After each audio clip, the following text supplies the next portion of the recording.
बानी पीटीआई का anxiety level 3+, blood pressure 140/80, ECG normal, सीना साफ, दिल के वॉल्स भी नॉर्मल करार। बानी पीटीआई की मेडिकल रिपोर्ट सुप्रीम कोर्ट में जमा। मेडिकल बोर्ड के मुताबिक बानी ने सर में बोझलपन और दिल की धड़कन महसूस होने की शिकायत की थी। अहले खाना और अहलिया से मुलाकातों की सिफारिश। बानी पीटीआई की अहलिया से अब तक 84 मुलाकातें हो चुकी। 39 मुख्तलिफ तिब्बी माहिरीन के मुआयने की समरी भी रिपोर्ट का हिस्सा।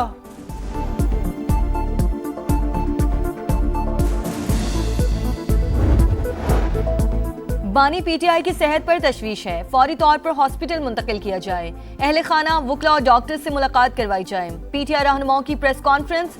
बैरिस्टर गौहर ने कहा चूहे बिल्ली का खेल खत्म किया जाए। असद कैसर ने कहा नवाज शरीफ जेल में बीमार हुए तो हॉस्पिटल मुंतकिल किया था, इलाज में कोई रुकावट नहीं डाली। वजीर आला पख्तूनख्वा बोले बानी से जाती मौलजीन की मुलाकात करवाई जा रही है, ना ही चेकअप हो रहा है। मेडिकल रिपोर्ट इंतहाई तशवीशनाक है। पार्टी क़यादत इस पर मुशावरत करेगी। बानी को कुछ हुआ तो हुकूमत को जवाब देना होगा।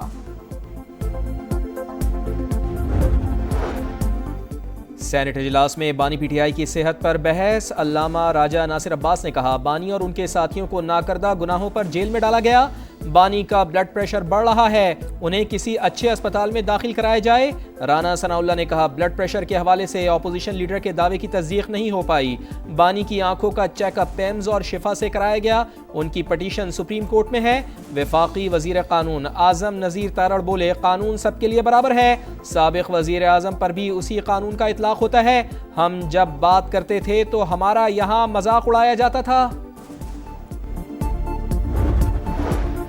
कौमी असम्बली में अपोजिशन लीडर के चैम्बर में हुकूमती वफ्द की आमद। राना सनाउल्लाह, आजम नज़ीर तारड़ और तारिक फजल चौधरी की महमूद अचकज़ई और अलामा राजा नासिर अब्बास से मुलाकात। सियासी सूरत हाल पर तबादला ख्याल। बाहमी मुलाकातों को सिलसिला जारी रखने पर इत्तफाक। चीफ इलेक्शन कमिश्नर और 2 अरकान की तैनाती के लिए वजीर आजम को लिखे गए खत पर भी गुफ्तगू। राना सनाउल्लाह का कहना है कि खत का जवाब वजीर आजम भेज रहे हैं, मुशावरत का अमल चलता रहेगा।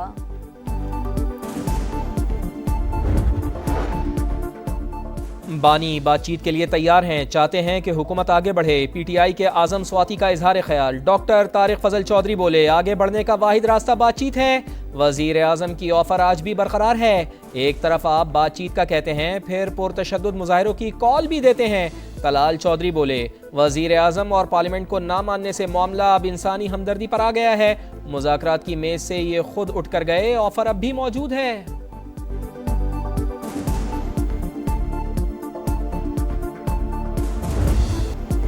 अमरीकी सदर का मशरक़ वुस्ता में नया महाज खोलने का इंदिया। अपने इत्तेहादी ओमान पर हमले की धमकी दे दी। कहा आपने हुर्मुज़ के रास्ते में रुकावट बना तो ओमान को बमबारी का निशाना बनाएंगे। फॉक्स न्यूज़ से गुफ्तगू में 5 सालाने इनकलाब से बराह रास्त पसे पर्दा बातचीत की तस्दीक। कहा यह हमारे पास खुफिया चैनल्स मौजूद हैं। सदर ट्रम्प ने कहा ईरान के मामले में कोई जल्दी नहीं, ईरान को सफेद झंडा उठाकर हथियार डाल देने चाहिए। गजा से मुतालिक सवाल पर बोले इसराइल को हमले नहीं करने चाहिए।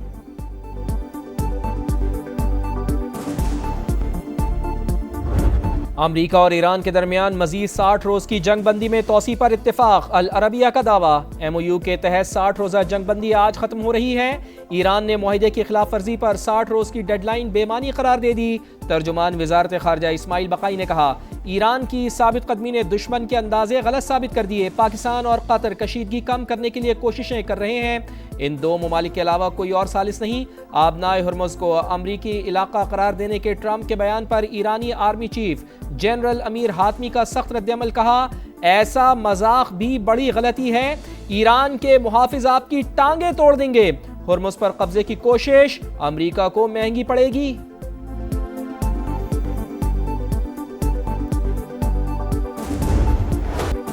सदर ट्रम्प की मक्का मुआहिदे की हिमायत। वजीर आजम शहबाज शरीफ का खैर मकदम। कहा सदर ट्रम्प के बयान का तहे दिल से शुक्रगुजार हूँ। पाकिस्तान, सऊदी अरब और तुर्की से मिलकर अपने और खिते के दिफा में तामीरी किरदार अदा करता रहेगा।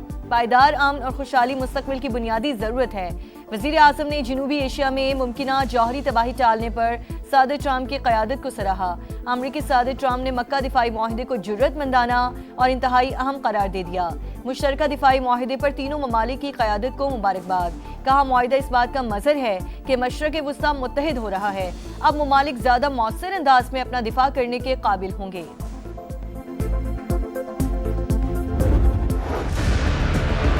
सिंध के अंदर कोई सूबा नहीं बन सकता, सिंध के अंदर कोई सूबा नहीं बन सकता। मैं आपको लिख के देने को तैयार हूँ, इसलिए कि पूरा सूबा सिंध उस पर जो उलट पड़ेगा नहीं करने देंगे। जो मर्जी कर लें, सिंध में कोई सूबा नहीं बनेगा। पीपल्स पार्टी डट गई। सूबाई वजीर सईद गनी ने कहा, नए सूबे का मुतालबा करने वाले होश के नाखुन लें, जबरदस्ती करने से नफरत पैदा होगी। सिंध की दीगर जमातें भी सूबे की तकसीम के खिलाफ हैं। पंजाब और केपी असम्बलियां नए सूबे बनाना चाहें तो हमें कोई एतराज नहीं। जियाले रहनुमा की MQM पर भी गरज बरस, कहा मुत्तहिदा ज्यादा उछल रही है, इनके 3-4 लोगों की हैसियत ही क्या है। जमात इस्लामी पर भी तनकीद, कहा शहर बंद करने और अवाम को तकलीफ देने से शहबाज शरीफ को क्या फर्क पड़ेगा। हाफिज नईम ऐसी जगह जाकर एहतजाज करें जहां उनके लिए हमदर्दी पैदा हो।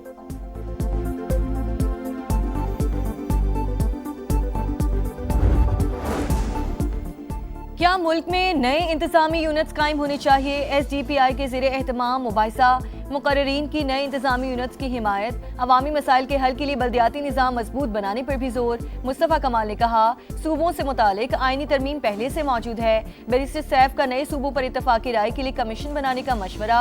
पीपल्स पार्टी के कमर जमान कायरा नए इंतजामी यूनिट्स के हामी, कहा कोई जमात इख्तियारात निचली सतह पर नहीं लाना चाहती, मुल्क में नए सूबे बनने चाहिए। 25 सीटों पे जो है वो पाकिस्तान मुस्लिम लीग नून के उम्मीदवारों को कामयाबी हासिल हुई है और जो 7 सीटों पे इलेक्शन होने जा रहा है उनमें से 3 सीटें मज़ीद हासिल होने पे इंशाअल्लाह ताला गवर्नमेंट को 2/3 मेजॉरिटी हासिल होगी। नून लीग आज़ाद कश्मीर असम्बली में अक्सरियत से हुकूमत बनाएगी। वज़ीर आज़म के मुशीर राना सनाउल्लाह कहते हैं, इस वक्त मुस्लिम लीग नून के पास 25 नशिस्तें हैं, खुसूसी नशिस्तें मिलाकर ये तादाद 33 तक पहुँच जाएगी। कालादम एक्शन कमेटी चाहती थी आज़ाद कश्मीर में इलेक्शन ना हो, इंतखाबात ना होते तो खुदा न खास्ता हालात कुछ और होते। इंतखाबात में कामयाब अवामी दस्तोबाजू पार्टी के साजिद इकबाल का नून लीग से इत्तेहाद का ऐलान।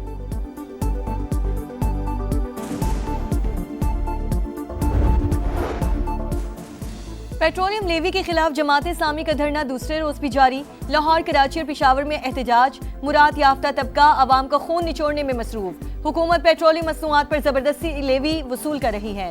इस भत्ते के खात्मे तक एहतजाज जारी रहेगा। हाफिज सईमुर रहमान का खिताब। FBR को भी खरी खरी सुनाई, कहा फेडरल बोर्ड ऑफ रेवेन्यू सालाना 1300 अरब रुपए की करप्शन करता है। ऑडिट रिपोर्ट में FBR की करप्शन साबित हो चुकी।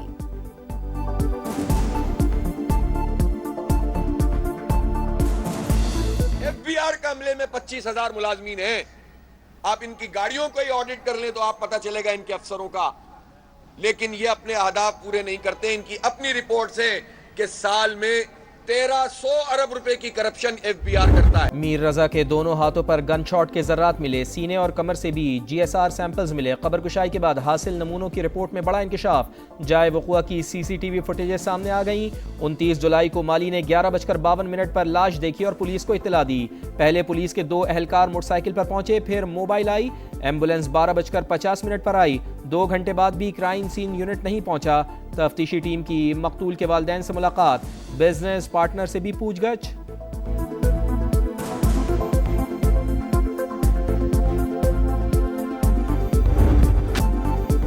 जुड़वा शहरों में मॉनसून का धुआंधार स्पेल।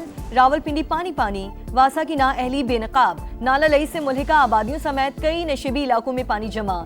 जावेद कॉलोनी, आर्या मोहल्ला, मिल्लत कॉलोनी, जोग खब्बा, सादिकाबाद समेत दीगर इलाके ज़ेरे-आब। गलियां, मोहल्ले और सड़कें तालाब का मंजर पेश करने लगी। पानी घरों में दाखिल। इमदादी कारकुनों ने कश्तियों की मदद से शहरियों को रेस्क्यू किया।